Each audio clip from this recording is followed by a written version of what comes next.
اگر آپ مجھے مل گئے تو جتنے آپ کے خزانے ہیں وہ میرے ہیں.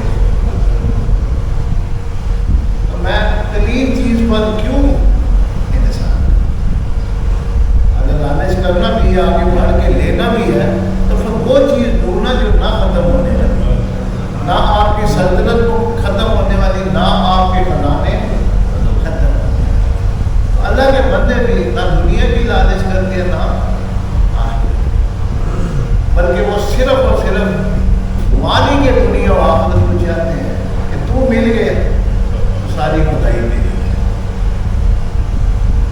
ان الذین قالوا ربنا اللہ ثم استقاموا تتنزل علیہم الملائکۃ الا تخافوا ولا تحزنوا وابشروا بالجنۃ التي کنتم توعدون نحن اولیاؤکم فی الحیاۃ الدنیا والآخرہ۔ یہ اصل و معیت اور رفاقت ہے، یہ وہ دوستی ہے، یہ وہ تعلق ہے جس نے نہ یہاں ٹوٹنا ہے نہ وہاں ٹوٹنا، نہ یہاں کے خزانوں میں کمی آنی ہے نہ وہاں کے خزانوں میں کمی آنی ہے۔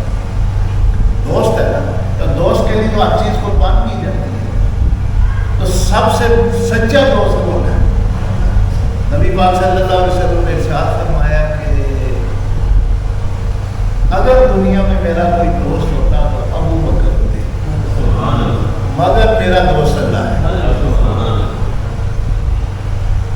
نہ یہاں ٹوٹنے والی ہے ہماری دوستی، نہ وہ قبر میں ٹوٹنے والی، نہ وہ حشر میں، جو کہ نصیحت قرآن میں فرما دیا نحن اولیاؤکم فی الحیاۃ الدنیا والآخرہ۔ لیکن کن کے لیے؟ ان الذین قالوا ربنا اللہ، جنہوں نے کہا کہ ہمارا رب، ثم استقاموا، بس ڈٹ گئے، آندیا طوفان اپنے برائے جو بھی ہے، دشمن بھی ہوئے، مذاق بھی اڑائے گئے کہ لوگ فرمایا کرتے تھے کہ اللہ اللہ کر دیا خلقت اصلی اثر دے، یہ مکھڑ کھانے دادی بسنے تے بسر دے۔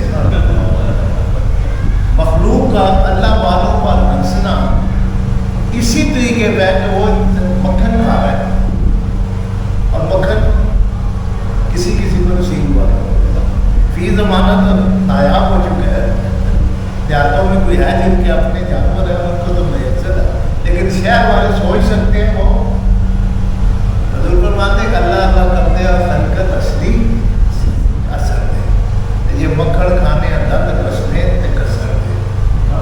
تو وہ اپنا کام کر، اندر اندر سمائے جا، جو اللہ تعالیٰ کے ذکر نہیں کرنے کی سزا، جو تجھ کو میت اور رفاقت مل رہی ہے، جو تجھ پر رحمتیں نازل ہو رہی ہے، جو اللہ تبارک و تعالیٰ کا قرب تجھے نصیب ہو رہا ہے، وہ تو سوچ بھی نہیں سکتے۔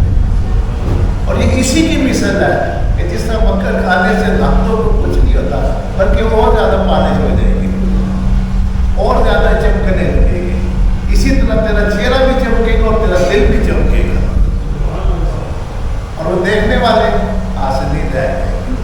فرماتے ہیں تو اپنا کام کرتا ہے، ڈٹ جا، ثم استقاموا، پھر کیا ہوگا؟ تیری زیارت کو فرشتے آئیں گے۔ پہلے تو وہ کیا تھا؟ قرب الہی چاہتا تھا، دیدار رب کا طالب تھا، اس کی تجلیات کے پیچھے تو بھاگتا تھا، اور اب کیا معاملہ ہوا؟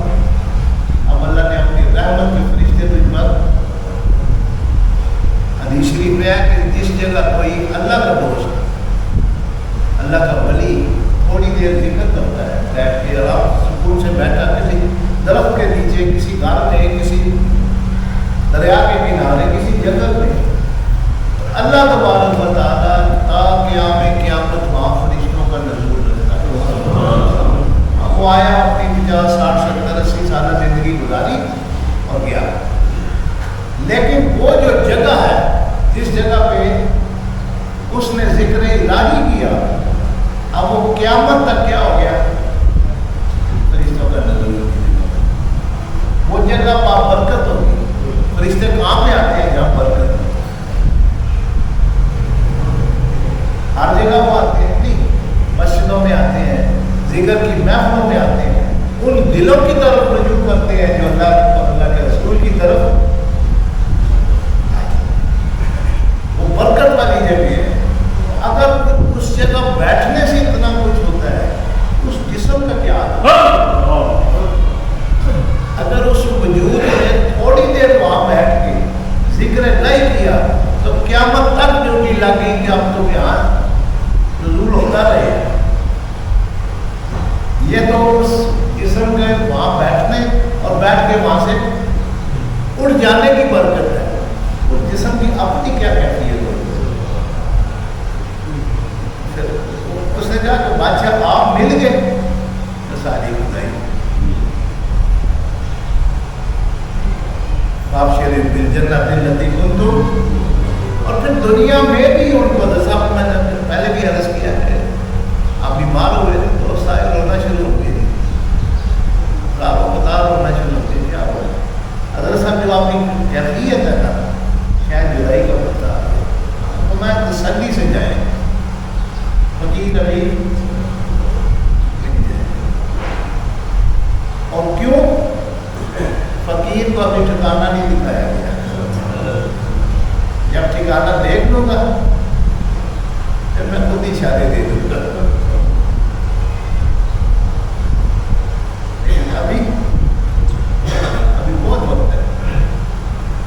وہی ہوا کچھ ایسا گزرا, اللہ نے صحت عطا فرمائی. تو کیا چیز ہے وہ وابشروا بالجنت التی کنتم. آ جاؤ اس طرف, جنت بھی آ, جنت کی نعمتیں بھی آ, اور سب سے بڑھ کر کے میں بھی آپ کا اصل جو چیز ہے وہ میں آپ کا. جو پیا من بھائے وہی سہاگن. اصل سہاگن کون ہے؟ جو پیا من بھاگی سارا گھر اس کا راج اس کا, پورے راج کی کون مالک ہوگی؟ جو پیا من بھاگی. اللہ کے بندے میں جو اس کی بارگاہ میں مقبول ہو جائے کرتے ہیں, پھر ان کے لیے یہ عام چیزیں ایسی ہیں, بلکہ ان کے سوچنا اور چیز کا پورا ہو جائے. یہ کیا ہے دعا کو ایک ہاتھ اٹھانا تو مان کی بات ہے. ہاتھ اٹھائیں گے, اس کی بارگاہ میں انتظار کریں گے. سائل آیا, دیکھا, کچھ سنا, خیال آیا اس کا معاملہ ٹھیک ہو جائے. ایسا فرماتے ہیں کہ ایک مرتبہ جنگل میں کچھ آپ درویش تھے اور عبادت اللہ میں مشغول تھے. تو دور سے ایک شخص نے دیکھا کہ 4 نور کی روشنی نظر آئی. کبھی وہ اکٹھے ہو جاتے ہیں, کبھی جدا ہو جاتے ہیں. تجسس ہوا, قریب گیا تو دیکھا کہ اللہ کے بندے عبادت اللہ میں مشغول.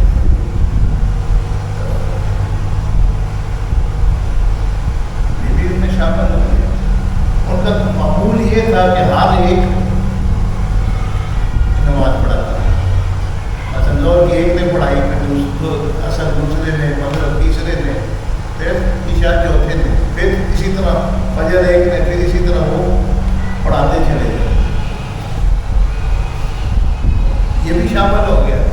جب اس کی باری آئی, اس واقعے کی جنت بھی آگے,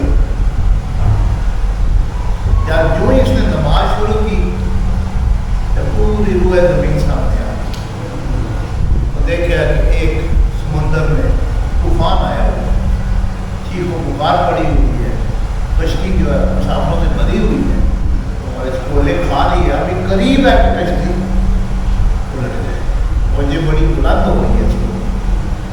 اس کے دل میں خیال آیا کہ کہیں بچ جائے تو اتنا خیال آنا تھا کہ سمندر تھا طوفان باخیریت کو کشتی چلنا شروع ہو گئی. جب سلام پھیرا تو چاروں نے متعجب ہو کے ایک دوسرے سے کہا کہ کون ہے جس نے فعل الہی میں دخل دیا. چاروں نے کہا کہ نہیں, آپ میں سے کوئی. اس سے پوچھا, اس کا مجھ سے غلطی, میرے سامنے آیا اور میں نے خیال کیا کہ یہ چیز, اور میں تمہارے ساتھ رہنے کے چلا جائے. تو اس قابل ہی نہیں کہ رہ سکتا. فعل الہی میں دخل, اپنی مرضی, اپنی ارادہ, اپنی خواہش, اپنی تمنا, اپنی آرزویں سب ختم کر دی. کیفیت کیا ہوئی؟ زمین بھی سامنے, آسمان بھی سامنے, سرا بھی سامنے ہے, ہیرے جواہرات, روپیہ, پیسہ, سونا, چاندی اور پتھر لے لے, سب سامنے.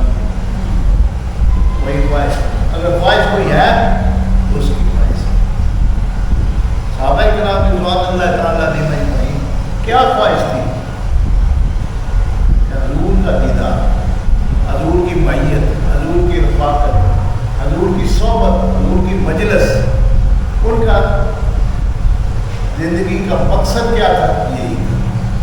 دیکھا آپ نے روایت میں پڑھا ہوگا کہ پریشان، سخت پریشان، کیا معاملہ ہے؟ حضور جنت تو مل جائے گی لیکن آپ تو انبیاء کے ساتھ ہوں گے، بلند مقام پر ہوں گے، ہم تو نچلے درجے میں، وہاں کیا بنے گا؟ وہاں ہمارا کیا ہوگا؟ میں یطیع اللہ و رسول آئی تو آئے ہمارا، میں یطیع اللہ و رسول اولئک مع الذین انعم اللہ علیہم، ان کے ساتھ ہوگا جن پر اللہ تعالیٰ نے انعام فرمائے۔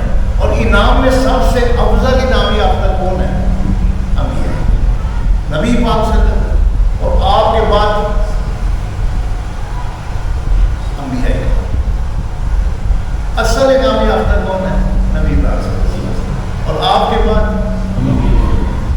اور اس کے بعد جو سب سے زیادہ انعام یافتہ ہے وہ اسی نسلی کے لیے، اور اس کا آپ نے ظاہری طور پہ دیکھیں، صدیق ایک ہوتا ہے صادق، صادق کہتے ہیں سچے، صدیق بھی کہتے ہیں سچے۔ صادق قول کا سچا، جو بات کی نا، صدیق دل کا، دماغ کا، روح کا، جسم کا، اس کو کہتے ہیں صدیق۔ تو اللہ تعالیٰ نے سب سے بلند مرتبہ کس کا رکھا؟ انبیاء کے بعد۔ یہ تن کے بھی، من کے بھی، دھن کے بھی، روح کے بھی، جسم کے بھی، یہ صدیق ہے۔ من النبیین والصدیقین والشہداء والصالحین وحسن اولئک رفیقا۔ پھر کیا کیا؟ ومن یطع اللہ والرسول، ہو گیا نا معاملہ، اطاعت کی نا، اللہ کے رسول کی اطاعت کی، جتنی بلند ترین اطاعت کی اتنا بلند ترین مرتبہ حاصل کیا۔ اولئک مع الذین، کیا ہوگا؟ ان کے، اب مجھے یہ بتائیں کہ ایک تو ہو گیا روحانی ساتھ، سیدنا صدیق اکبر اور نبی اکرم صلی اللہ علیہ وسلم کا ساتھ ہے کہ نہیں؟ روزہ اقدس کے اندر کوئی بہت ہے، دوری ہے کوئی آپس میں؟ اولئک مع الذین انعم اللہ، کہ سب سے بڑا انعام یافتہ کون ہے؟ میرے آقا۔ سب سے زیادہ انعام یافتہ نبی پاک صلی اللہ، اور سب سے زیادہ کون کس کو نصیب ہوا؟ صدیق کون ہے؟ جس کا تن بھی، من بھی، روح بھی، ہر شے کیا ہے؟ صدیق ہے۔ پھر اس صدیق کو کھینچ کے کیا کیا؟ لے جانا جنازے کو، خود ہی تالا ٹوٹے گا، اندر سیزن آ جائے گا، لے آؤ میرے یار۔ پھر بودھ رہا، اب وہ جو شخص چاہتا ہے کہ میرا اور میرے نبی پاک صلی اللہ علیہ وسلم کے درمیان دوری نہ رہے، وہ جتنا جتنا کامل چلتا چلا جائے گا، اللہ تعالیٰ کھینچ کے برابر کرنا۔ صحابہ کرام اصل چیز کو جانتے تھے، مال دولت یہ وہ، ان کے نزدیک اس کی کوئی اہمیت تھی نہیں۔ اہمیت کس چیز کی تھی؟ کہ حضور صلی اللہ علیہ وسلم کی میت اور رفاقت، حضور کی زیارت، حضور کا ساتھ۔ دل میں خلقت رکھی بیگ یوسف کی نامی، یہ نہ محمد عربی نٹھا رجے کوئی جانتی۔